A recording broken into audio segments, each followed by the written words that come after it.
Okay, I get your point. All right. Good morning, everyone, and welcome. Glad to have you here for the inaugural SmallSat Education Conference. This is the first time that the East Coast has had an activity like this, and we're proud to have it dedicated to not just industry, but STEM, academia, and everyone in between. So once again, welcome. Thank you for being here. My name's Kevin Johnson, and I'm Kevin Simmons. And we're glad to have you here. A couple things before we get started, some housekeeping notes. On either end of the facilities, you will find restrooms, fountains, as well as a vending machine in case you need snacks. The last thing I want to hit on before we start transitioning into our sponsors and so forth is a special thank you to the Astronaut Memorial Foundation for having us here and working with us to get this event started. So thank you.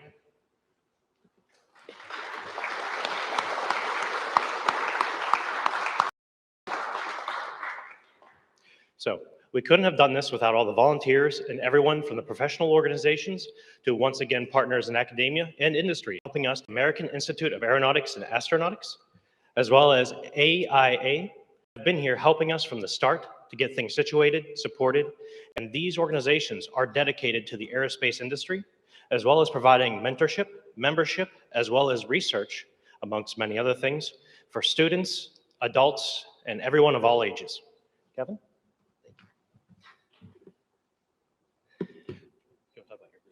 Yes. So as Kevin mentioned, we're really here because of a group of motivated students here in South Florida and Space Coast and the AIAAs. So I just want to draw your attention to the Aerospace and Innovation Academy. That's an after-school program that many of the young people here today that you might meet are a part of. The Wolfpack CubeSat development team is our 501c3 company that's dedicated to helping 11 to 18-year-olds design, build, test, and fly CubeSats.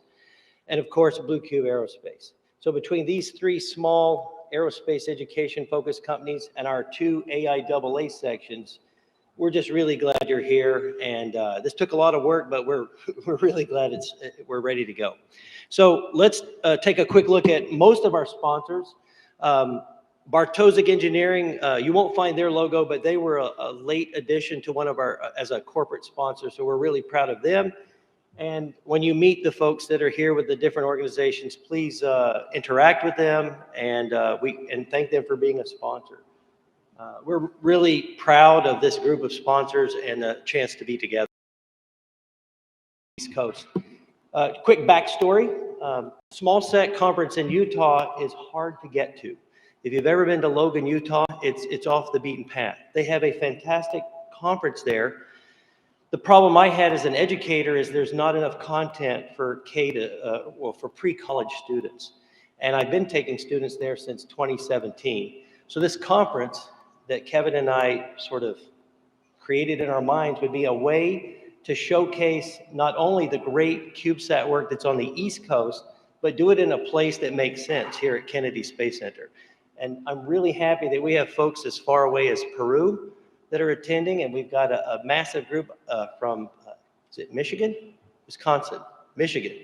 Fantastic. We're so glad you're here. And we have companies as far away as Caius from Scotland that are joining us today. So thank you all, sponsors and attendees, for being here.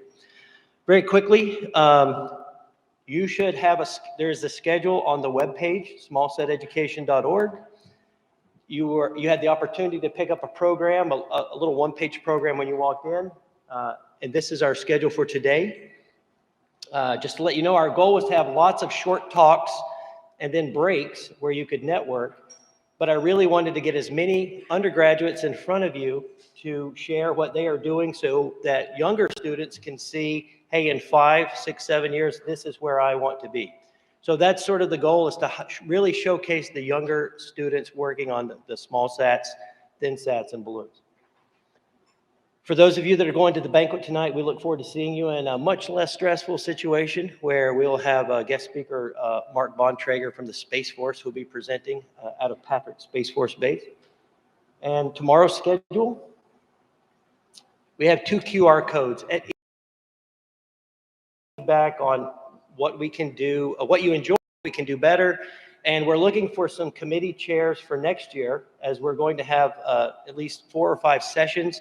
And we want to have a subject matter expert to help us vet proposals so that we can really identify the optimal speakers for our next conference. Last but not least, if you're a young person, you want to know more about how to get involved with the Wolfpack or the Aerospace and Innovation Academy, this will take you to our webpage, and we'd love to talk to you about it sometime. With that being said, I don't think it's ever too early to announce next year's meeting, which is the same weekend in October, and our aim is to have it right here again at Kennedy Space Center. So for you young people, what we want you to do is work on your, write some papers and submit when we have a call so that we can put you on stage and let you showcase the work that you're going to be doing with your satellites. We have no bottom age limit for a presenter, by the way. So you're never too young to discuss the research and the work you're doing in aerospace. I think we're ready to go. That it's time for our keynote. Yes, for Delaware North, if ticket to get into the park, please find me. Stand up, please, Miss Christensen, Shauna Christensen, or Miss Isabel Kennedy, and we're going to make sure, Miss Kennedy is going to make sure you get refunded. That's not the way it was planned, and we apologize. We don't control the gates.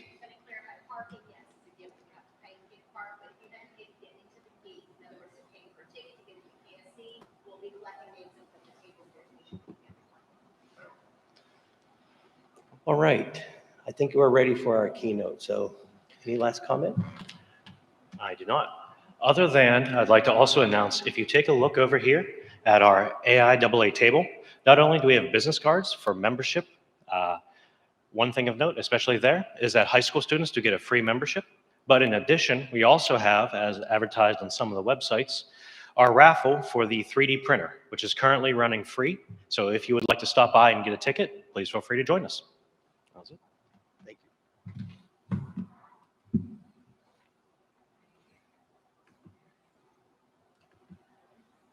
I'm in a good situation. Okay. Yeah.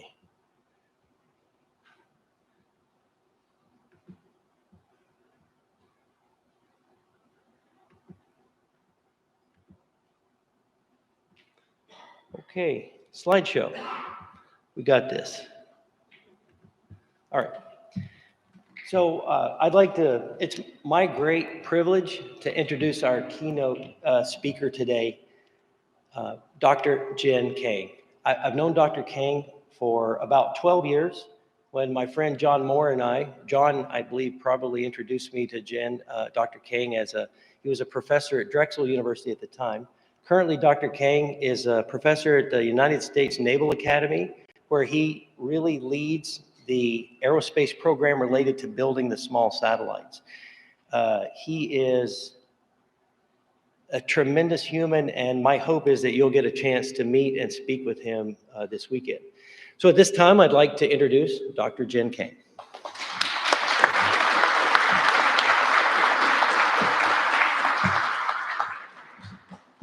Thank you for the introduction, and thank you for the opportunity to speak here today. I want to flash this up real quick to kind of show you my background a little bit, and the main purpose of that is because I'm going to be giving a lot of my personal opinions, and I think it can help a little for you to know where those opinions are coming from. So two of sort of the main points that message I want to deliver. There are 3 things listed, but they're basically sort of 2 chunks of message. One is for the educators, especially for those of you who are looking to start a new satellite program or looking to get into this whole satellite business. Don't panic. And there's a lot of good resources available for you. So just wanted to kind of deliver that message. And at the same time, if you're on the other side, on the stakeholder side, looking to get involved in the whole education process as an end customer for this workforce development process that's going on, I have a couple of suggestions that may be able to help you focus your effort a little better to make that effort a little bit more fruitful. So those are the main messages I'd like to deliver today. So to start our talk about the educators first, And looking around, great turnout, and everyone's here. And I think we're doing it right? We're spending all our weekends here, nerding out, talking to each other. We're all here just happy to be sharing information. So I think we're on the right track. So I encourage all of us to just keep the momentum going. I looked at some of the STEM statistics. Some of them are shown here. We have made a lot of good progress in STEM education, but we're still behind. And some of the stats are shown up there. And a couple of ones that really jumped out at me is the 3/4 of middle school girls, students, express an interest in STEM. And by the time they get to choose their career, a lot of them have been discouraged along the way. I think something like that should definitely get fixed. I think we could do a lot better. And I think one of the tools that we could really leverage to make this whole STEM education a little bit better is this small satellites and what we could do with that. Of course, I'm biased, but if you look at a small satellite components that go in there, the main subsystems like the communication systems, electrical power systems, things like that, all of those are directly relevant, directly applicable to other complex systems that we deal with in everyday life. Things like drone, autonomous vehicles, robots, and things like that. So whatever we do with our small satellite-based education for our students, what they're learning is the real world relevant things that they could directly apply for a whole bunch of other complex systems in the real world. So I think it's great in that aspect. And in addition to that, I think what's really special about small satellites is that it really gives the students that global macroscopic perspective. So one of the things that is kind of hard that we try to drive into our students is having the view of sort of the societal and environmental impact of the design choices that they make to be a good engineer. And those things sometimes have to be sort of forced into, integrated into the programs, whereas it's a macroscopic thing. Whatever you build is going to be flying over over their head constantly for many, many years. There's a lot of sort of international coordinations that go into it. So by working on satellites, you automatically get that sort of worldwide big picture view. And I think that's really a plus for STEM education. And of course, it's just space. So there's that big motivation help that also goes along with that. And I think everyone's on the same page that we all want this. And for those of you who are kind of looking into getting at programs and are a little bit, if it appears a little bit daunting, you don't necessarily have to go from 0 to 60 to the full satellite immediately. And then another good news is that there's a really great resource available to you, and that's this community. So small satellite community, in my opinion, is the best community ever. Everyone's so friendly, approachable about everything. So if you go to any of these conferences, walk up to any of us and start asking questions, more often than not, people bending over backwards trying to help you solve your problems. So this community that is all sort of together trying to help each other out, it's a great resource that you could really easily tap into. So the resources available for you to get you going and get the help you need. And you don't necessarily have to go to full satellite immediately. There's tiered approaches that you can take. So as I mentioned, the main components that go into satellites by themselves can be directly applicable to complex systems. So you may choose to, for example, concentrate on the coding and electronics portion. And that way you could have those cheap Raspberry Pi kind of setups in your lab for very low cost and get some coding education going there.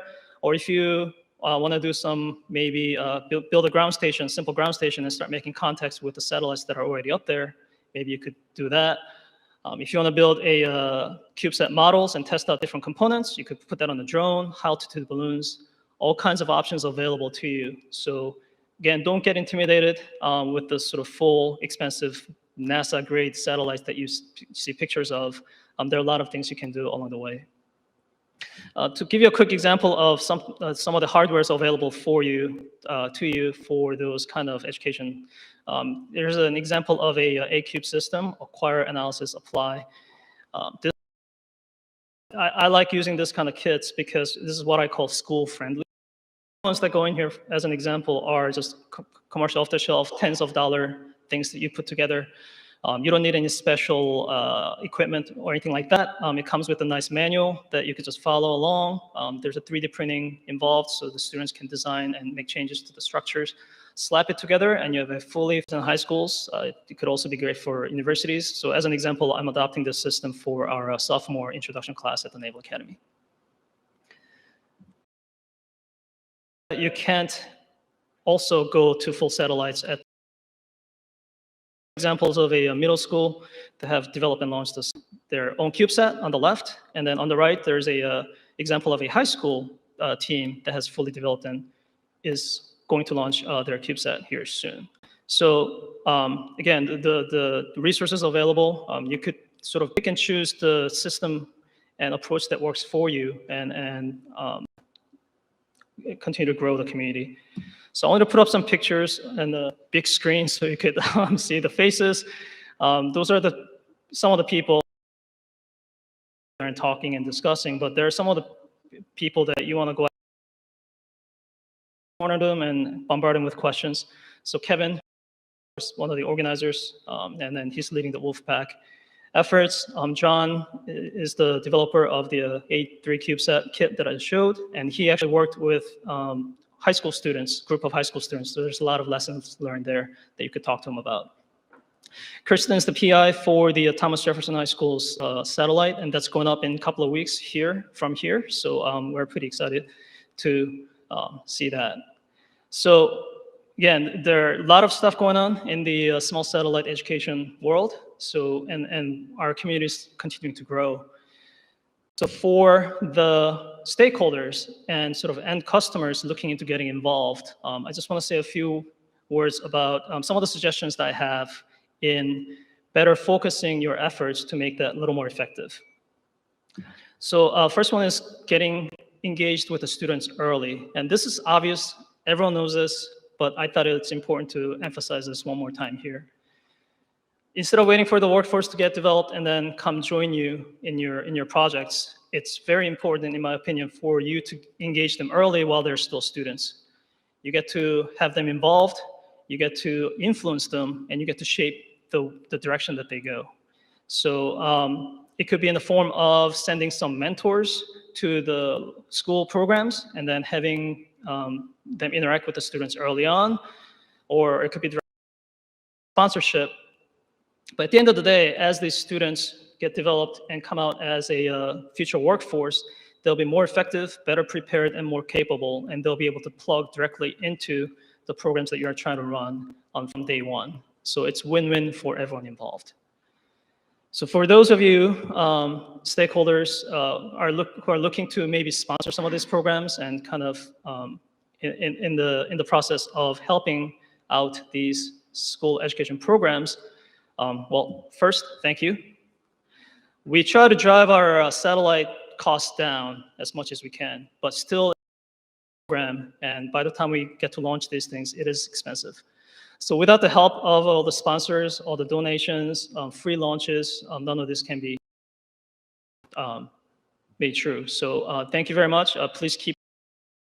And if you think about different types of donations, there are certain cases where the companies can donate or purchase parts for the school programs. Those are great. So please continue doing that. There's also a means of directly funding the students, so helping with the student travel, helping with the scholarships, things of that nature. That's also very useful and helpful. So please continue doing that as well. But I want to bring one more point to this and kind of shift the focus a little bit to the educators themselves. If you think about it, any great or any good sustained programs, it's the teachers and the labs that's managing and sustaining the project. It's rarely the students who are going to come up with the project funding and then management structure to be able to self-sustain the lab. As an example, the middle school and high school teachers, oftentimes, they're doing this out of a club activity, extra club activity, and they get very little help from the schools themselves, if any. So they're doing this out of their voluntary time, looking for funding, managing students, running a lab, all in their extra time while still trying to manage their normal workload. Very hard to do. So funding the students is great, but the students with all the funding, but without directions, is not going to be as effective as having a really good leadership lab that is lasting, established through the support of the teachers directly, and then the labs established. And then the students coming through can benefit a whole lot more from the programs that the teachers are running. So those are my main messages. So at the end of the day, so there's that stakeholder stake chunk, as well as the educator stake chunk. But when everything's put together at the end of the day, what we're trying to do is provide better education for the students. We're not building satellites. We educate students in satellite technology, and then we get a satellite as a byproduct. So it's really important for the students to be able to get their hands on, get lots of hands-on experience, and also to be able to do that, we have to make satellites a lot more accessible to the students. And then I think there's two main ways of doing it. One is to continuing to build and promote the satellite-based education systems and grow that across the country and grow the community together. And secondly, try to link up and sync a lot of those efforts with potential sponsors a little bit better into mutually beneficial support system and then grow the community together. So those are the main things I wanted to talk about. Very excited to see everyone, and I'll be here both days and looking forward to talking to everyone and sharing information and growing our community together. Thank you.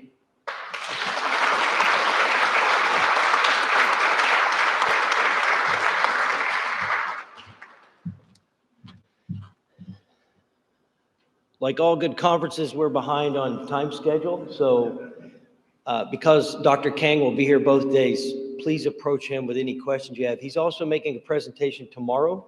So we want to make sure that no one leaves with any questions that aren't answered. But we're going to move on now.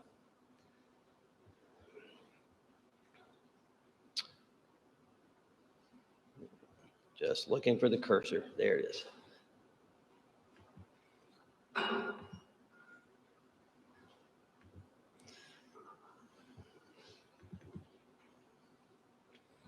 So my next presenter, if you would, Owen, come on up. I'm sorry. So our next presenter is Owen Welch. Owen was a student of mine and Shauna Christensen's when he was in middle school. He is now, and he did everything we asked him to, great student. He's at the University of Florida, and so today he'll be presenting on behalf of the University of Florida's Space Systems Design Club. Thanks, Owen.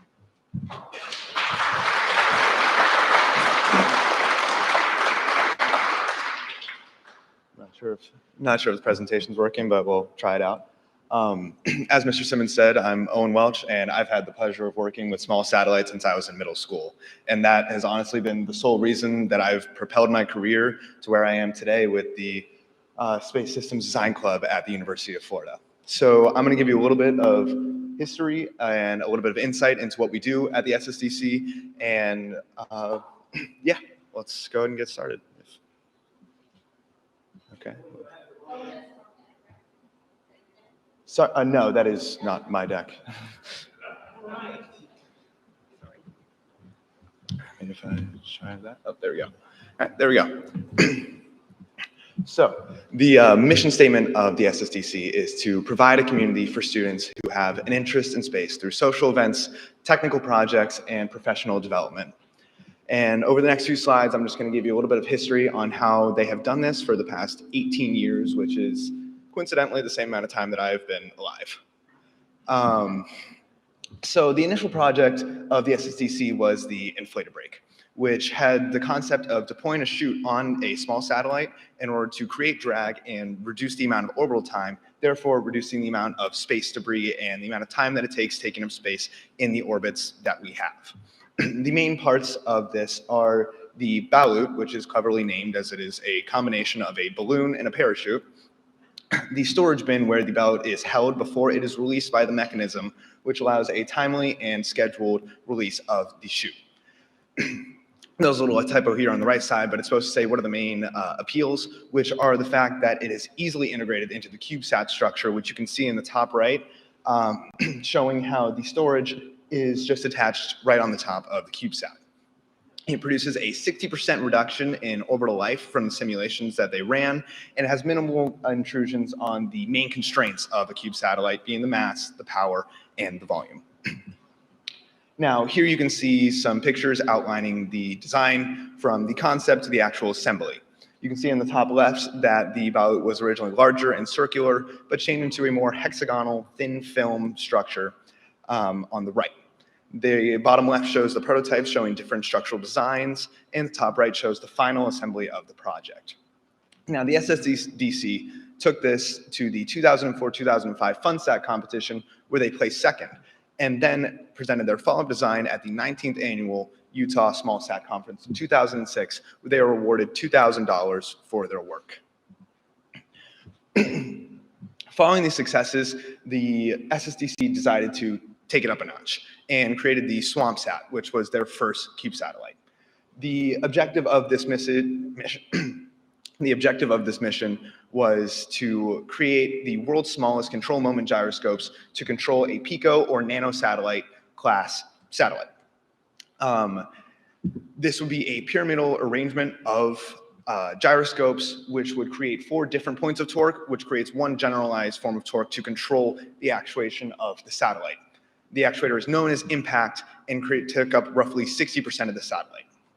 The SwampSat was launched in November of 2013 on the Alana 4 mission on the US Air Force RS-3 mission.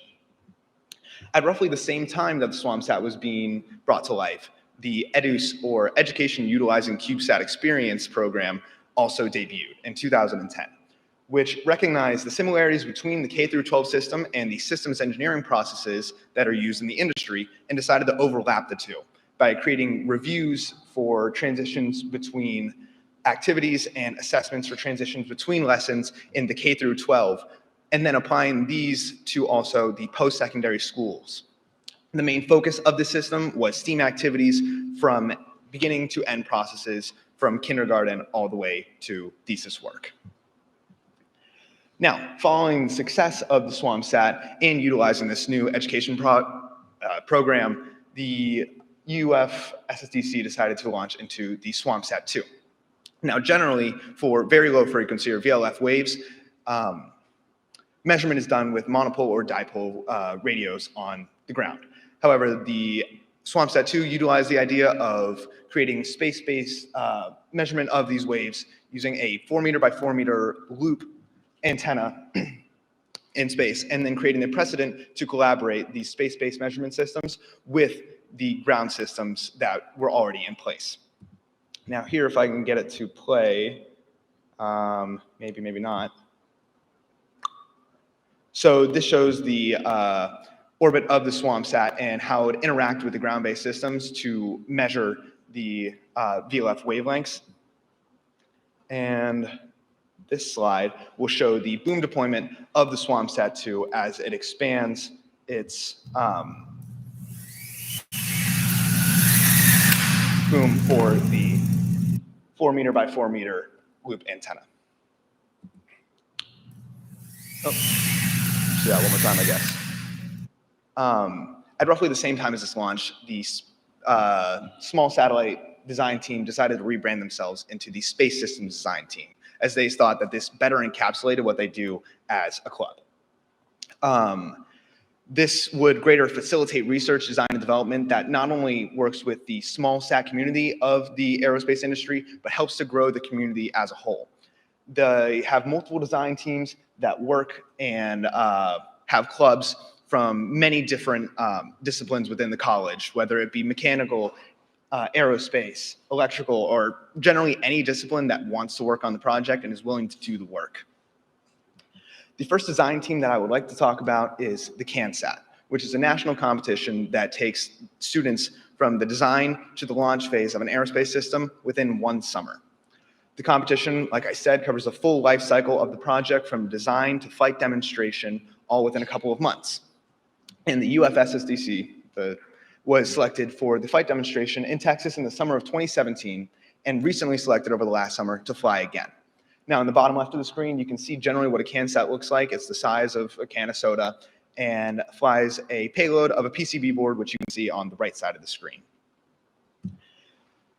The next design club that I would like to highlight is the How to Do Balloon system, which I believe many of us in the aerospace industry are generally familiar with, because it is an entry-level project that students can work on space systems, the requirements behind them, and design things that can actually fly, whether it be a couple hundred meters or tens of thousands of feet into the sky. The one project that I'd like to highlight from the How to Do Balloon is a SABRE project, which was a group of students working to design a 3U cube satellite and fly it on a How to Do Balloon within the scope of one semester. This was led by a master's student doing his thesis on the project to create the system within one semester and do it for under $2,000. It had the same mission constraints and also had on board a camera and multiple different sensors that they could then gather information from this roughly 120-meter flight of a tethered balloon.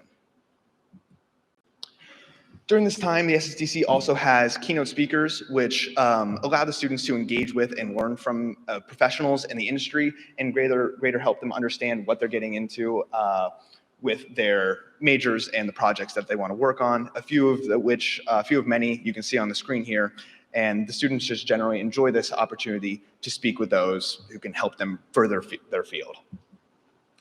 In terms of outreach, the SSDC participates in both campus-wide and local Gainesville area outreach. On top of that, they work with schools from around the nation or from around the state, one of which being the Weiss School, which you can see in the top left, who work to model their CubeSat program, which was mentioned earlier, based off of the capstone program that the University of Florida was running. In the middle top left picture, you can see on-campus outreach where they're working with young students and actually showing them the gyroscopic ideas that went into the SmallSat with a chair that has a little bicycle wheel on it that helps to stabilize it, which is pretty cool.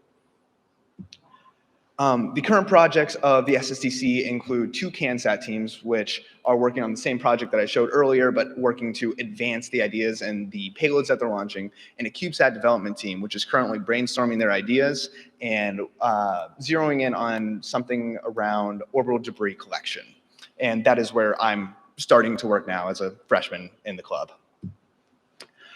As far as events and workshops, they are trying to, again, just grow their knowledge base with programming workshops, ideas of aerospace skills that can help them in the industry like SCK and SolidWorks, and meeting with professionals in the field to help them really not only propel them into their aerospace career, but propel their projects into space.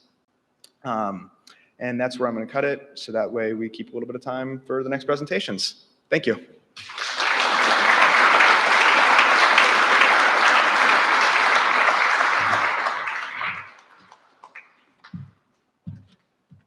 So we've got one more speaker, and if you're an educator, you know about chunking your content. So we're going to have one more speaker. We're going to take a break after that. We want to give you lots of opportunities to see the exhibitors and to interact with all the folks here. Later on this morning, I'm going to ask all the college students that are here to get into small groups out in the exhibit hall. And I'd like to do sort of a round robin where if you're a pre-college student, we just want you to rotate between the college groups and you can interact with them in a very personal way. So that's what's coming up next. Okay, so our next presenter.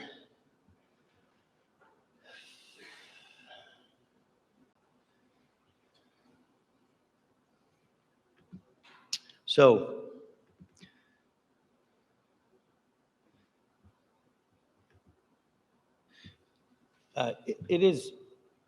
there's a reason that the group of students, the Wolfpack, there's a reason that we got to space and we're the first middle school group selected by NASA for the CubeSat launch initiative. It's because in 2016, I met this engineer named Matt Orbis at the SmallSat conference in Utah.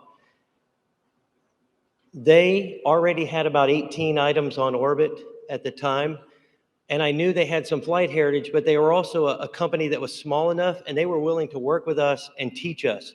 So I really like to give them a lot of credit for helping what you see of the work done by the Wolfpack. And we have been big fans of them for a long time.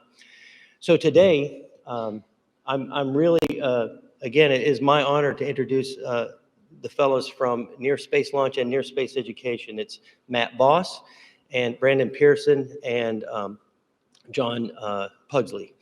And at this time, I'm going to ask Brandon to come up, and Brandon's going to share about his program with NearSpace Education. Thank you, Brandon.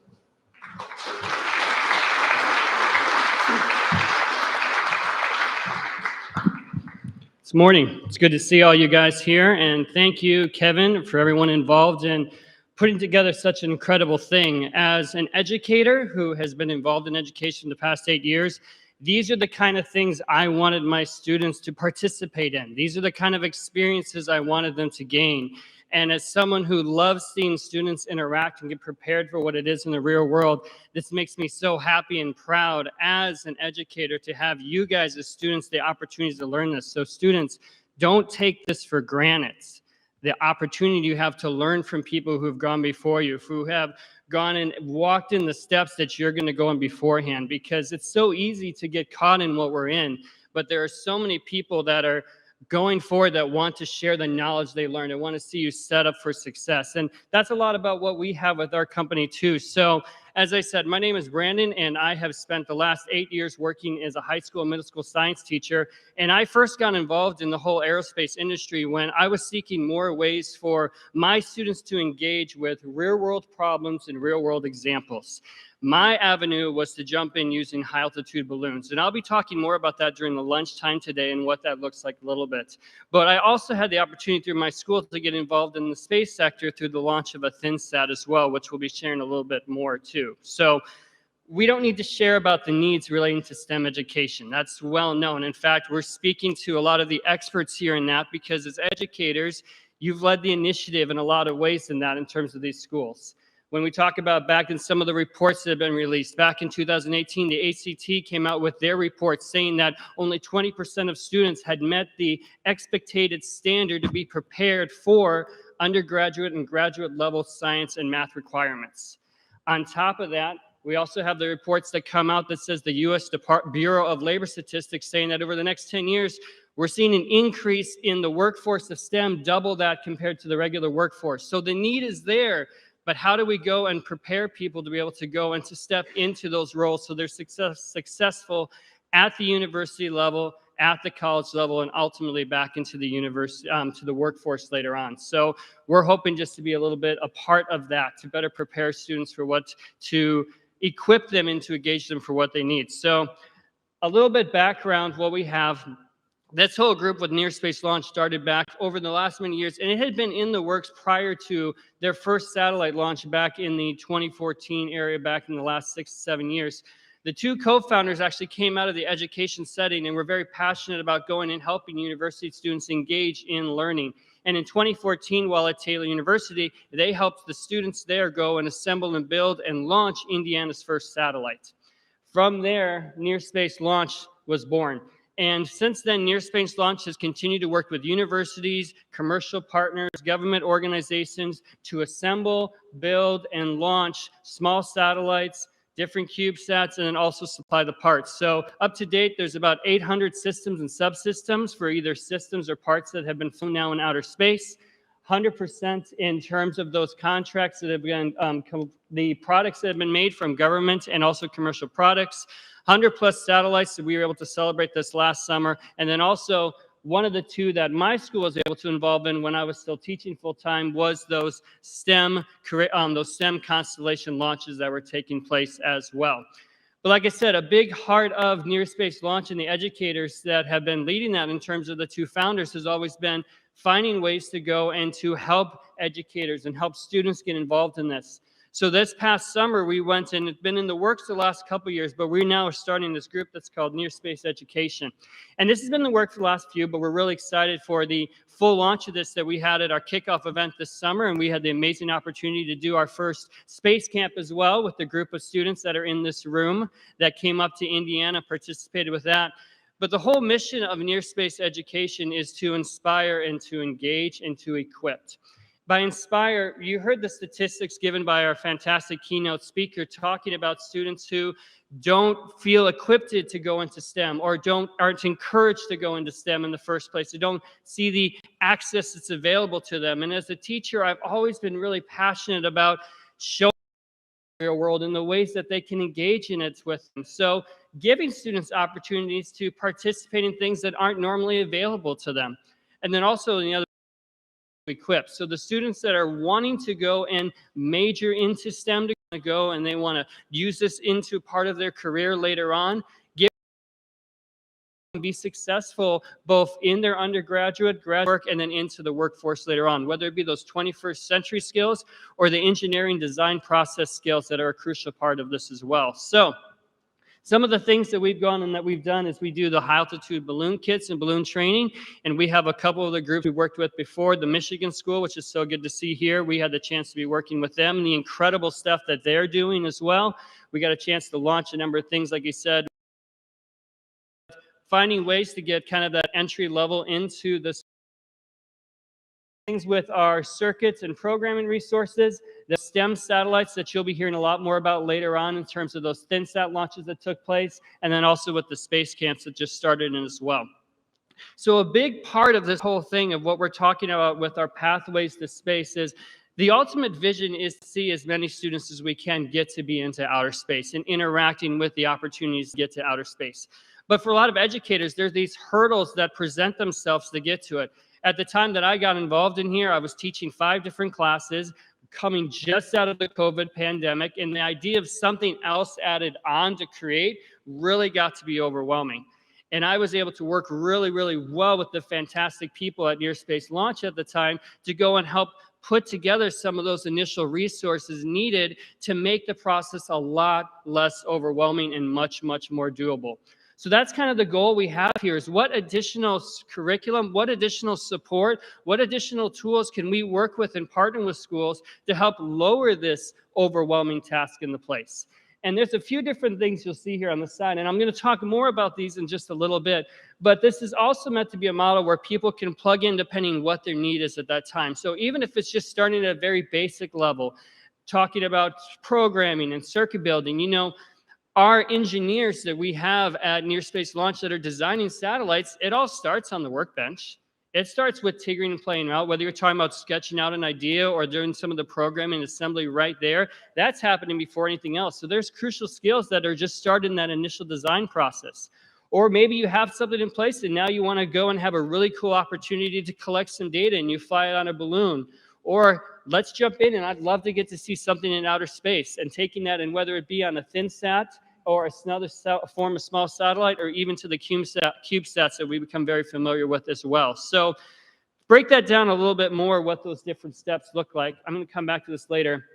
We've gone and we've tried to put together resources that have been really helpful to integrate different people. And this is where I started as an educator myself, was coming from a very non-programming background, starting to pull in the resources that have already been in place from others to teach these basic skills of circuitry, programming, all those kind of things as well. So we've been able to go and put together a number of different really useful tools and kits, and even assembled some of our own boards as well, which you'll see here. And we also have at our booth that we'd love to show you, with the goal of being able to make this transition from lab to balloon to satellite as smoothly as possible. In fact, the board that my school flew in that 2021 constellation looked just like the one that was here.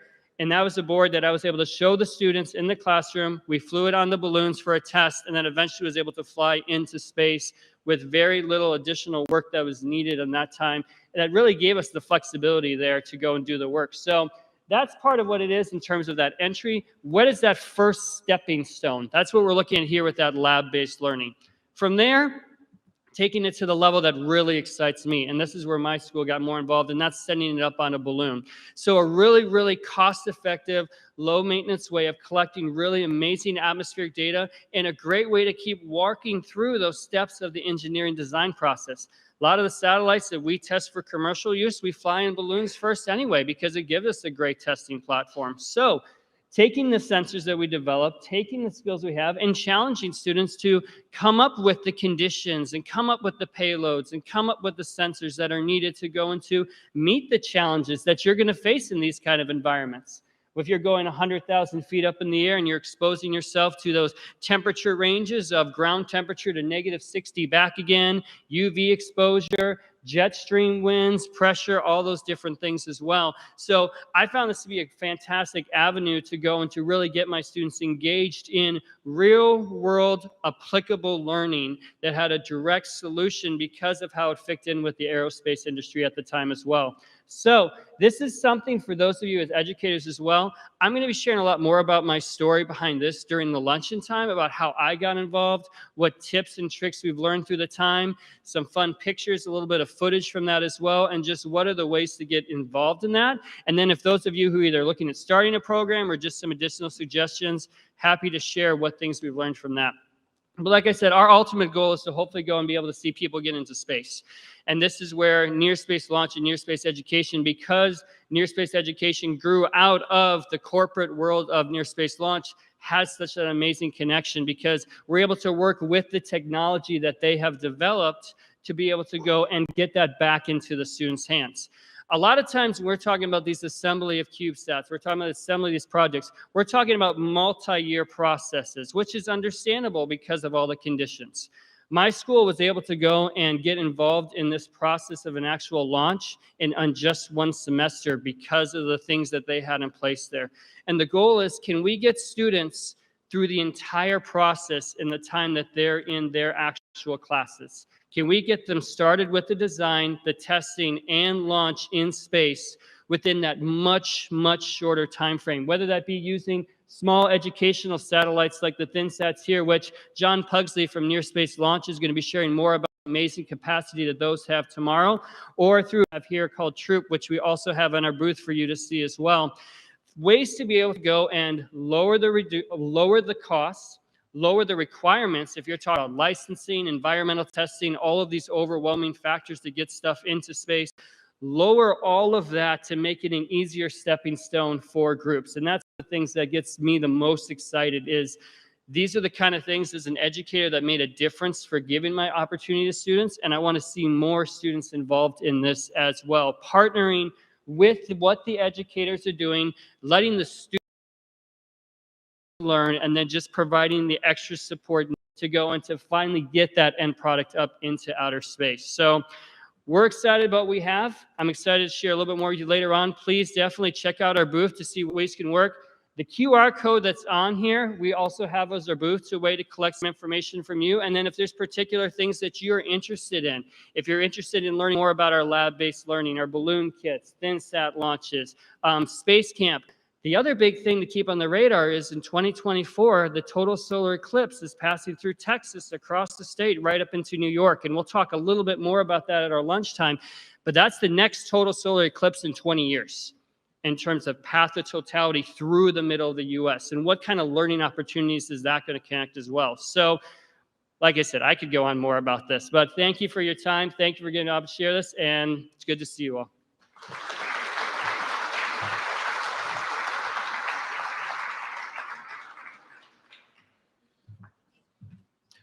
All right, everyone, two things for you. The first one is just a note that today's presentations, as well as tomorrow's presentations, are being recorded, and you'll be able to access these in the future in case you need links or other activities like that. The other thing, we are going to take a 15-minute break. Please feel free to visit the exhibitors. There is coffee down there, and once again, restrooms are on both ends. Thank you, everyone.